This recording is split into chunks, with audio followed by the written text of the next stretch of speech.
睇今日嘅奉獻經文，就係《申命記》嘅30章9節，讓我哋一齊讀。你若聽從耶和華你神的話，謹守這律法書上所寫的誡命、律例，又盡心盡性歸向耶和華你的神，他必使你手裏所辦的一切事，並你身所生的、牲畜所下的、土所產的，都綽綽有餘，因為耶和華必再喜悅你，降福與你，像從前喜悅你列祖一樣。Amen。經文指出呢，我哋嘅神俾我哋嘅祝福呢，係喺我哋生命上邊呢所經歷嘅事，咁都係好充滿嘅，而且係好豐富到一個地步係咩？就係綽綽有餘。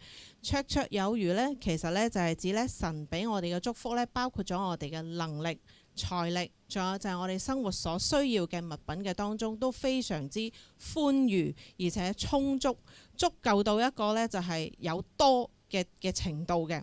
而且咧，仲形容咧，我哋咧所經歷嘅嘢咧係點啊？係咧好輕鬆自如、游刃有餘嘅喎，因為綽綽有餘啊嘛。相信咧，大家咧都好想經歷呢一份祝福，係咪啊？有冇可能呢？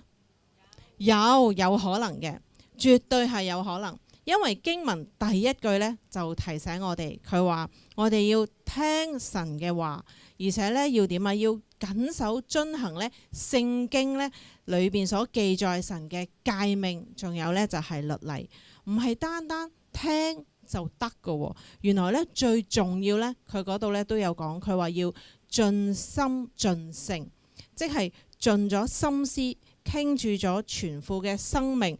100%咁樣專注咧，去服侍我哋神，同埋投入喺神嘅嗰個嘅國度嘅當中，毫無保留咁樣咧交翻俾神，服侍神，神呢就會讓我哋手裏邊所做嘅一切咧，都咧降福俾我哋，而且讓我哋各人都綽綽有餘。Amen。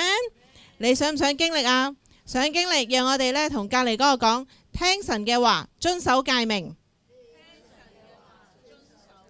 神使你嘅祝福綽綽有餘。Amen。好，讓我哋一齊咧禱告。親愛主耶穌，多謝你留下祝福俾我哋。我哋知道聽你嘅話，盡心盡性嘅去服侍你，你必讓我哋手裏所有得到嘅祝福都可以真係綽綽有餘。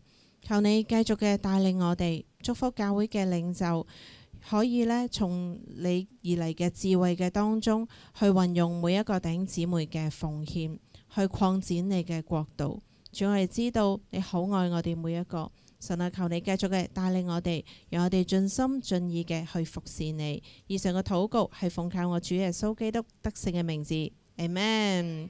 奉獻嘅方法咧有幾種嘅，包括咗有轉數快、直接轉帳，又或者咧係咧以支票嘅形式咧郵寄到去我哋教會嘅裏邊，再唔係咧就可以喺後邊嘅奉獻箱嘅裏邊咧去直接投入嗰個嘅支票或者係一個奉獻金額。